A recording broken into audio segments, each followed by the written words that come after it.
សួស្តីបងប្អូនអរគ្នាវីដេអូនេះដែរខ្ញុំមកប្រាប់ពីរបៀប download កម្មវិធី DJI Fly នៅក្នុងម៉ាស៊ីន Android បងប្អូនឬក៏ទូរស័ព្ទដែលប្រើប្រព័ន្ធប្រតិបត្តិការ Android អញ្ចឹងប្រភេទម៉ាស៊ីន Android ហ្នឹងគឺអត់មានកម្មវិធី DJI Fly នៅក្នុង Play Store ទេបងប្អូនយើងចូល Play Store អត់មានទេអញ្ចឹងរបៀប download យើងត្រូវ download នៅក្នុងChrome អញ្ចឹងបងប្អូនចុចចូល Chrome ឬក៏ Google បងប្អូនបន្តមកបងចូលកន្លែង search បងប្អូនវាយអក្សរថា download DJI Fly APK អូខេអញ្ចឹងយើងវាយមក DOWNLOAD download យើងដក clear DJI ដក clear មក Fly តមកយើងដក clear ទៀត APK បងប្អូនវាយចង់ឲ្យបងប្អូនចុច go ទៅបន្តមកបងប្អូនត្រូវអូសទៅក្រោមអត់ចុចខាងលើនេះបងប្អូនយើងអូសទៅក្រោមតិចមកយើងរកពាក្យថា DJI Fly APK for Android អញ្ចឹងយើងចុចកន្លែងហ្នឹងបងប្អូនអូខេពេលបងប្អូនចុចកន្លែងហ្នឹងហើយគេមានដាក់ free download ដែរបងប្អូនអញ្ចឹងបងប្អូនចុច free download ហ្នឹងមកកន្លែងនេះវាចេញអញ្ចឹងយើងចុចខ្វែងពាណិជ្ជកម្មយើងបងប្អូនបន្តមកគឺវា download ចូលហើយវាកំពុងតែដំណើរការ download ហ្នឹងបងប្អូនហើយយើងរងចាំវាឲ្យពេញ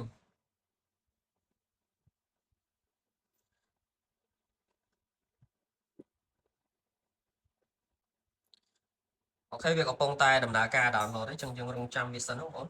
កន្លែងនេះយើងចុចពាក្យអនុញ្ញាតកន្លែងនេះយើងចុចពាក្យមិនអីទេអូខេវាកំពុងតែទាញយកហើយបងប្អូនមើលខាងលើនេះក៏បានចុចពីលើនោះមួយមកយើងរងចាំឲ្យវាពេញសិនបងប្អូនអត់យូរទេបងប្អូនបើអ៊ីនធឺណិតយើងដើរលឿន download តែមួយផ្លែតវាពេញហើយវីដេអូនេះខ្ញុំមិនកាត់ទេខ្ញុំថតតាមតាណាឲ្យមើលអញ្ចឹងណា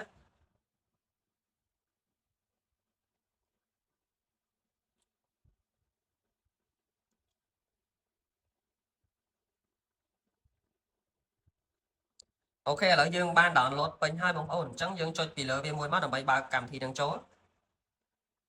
យើងរងចាំមួយផ្លែតសិនវាកំពុងតែត្រួតពិនិត្យដំណើរការសុវត្ថិភាព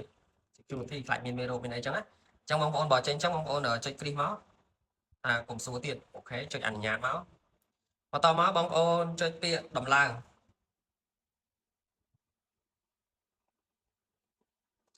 អានេះខ្ញុំតម្លើងកម្មវិធីនៅក្នុងម៉ាស៊ីន Huawei បងប្អូនអានេះ Huawei ប្រើ Android ដែរប៉ុន្តែអានេះគឺវាពួក version China version ចឹងវាចេញចឹងបើសិនជាបងប្អូនប្រើ Android ទូរស័ព្ទ Vivo Oppo អីអានឹងវាចេញខុសពីនឹងតិចតែរបៀបដូចគ្នាទេបងប្អូនឥឡូវយើងចុចបើកមកនេះវាពេញអស់ហើយយើងចុចបើកមកអញ្ចឹងយើងបានកម្មវិធីយើង DJI Fly ហើយសម្រាប់យើងភ្ជាប់មើលកាមេរ៉ា drone មើលអីចឹងណាអូខេអានេះយើងចុចខាងស្ដាំមក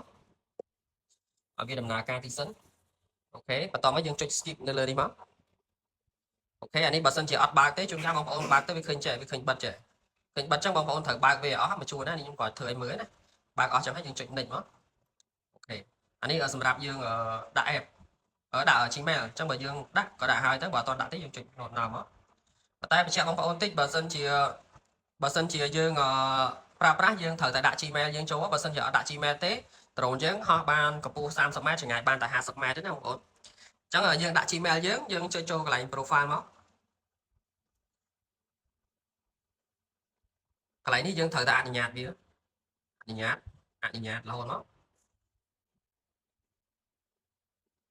អូខេអញ្ចឹងយើងចុចកន្លែងម្ដងទៀតមកកន្លែង profile ហ្នឹងដើម្បីយើង login account នេះកន្លែង login account បងប្អូន Gmail មកបងប្អូនវាយកន្លែងចុចគ្រីសនេះមួយចុចគ្រីសហ្នឹងសិនហើយចាំវាយកន្លែង Gmail មកយើងវាយ account Gmail របស់យើងបងប្អូនតើឥឡូវខ្ញុំវាយ account Gmail របស់ខ្ញុំសិន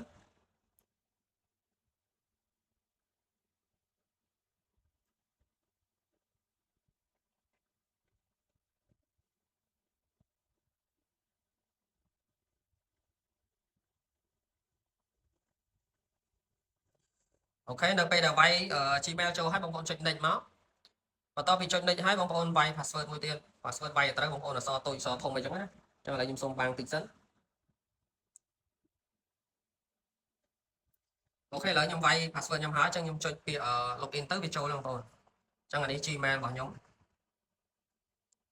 អូខេឥឡូវដល់ពេលដែលយើងបាន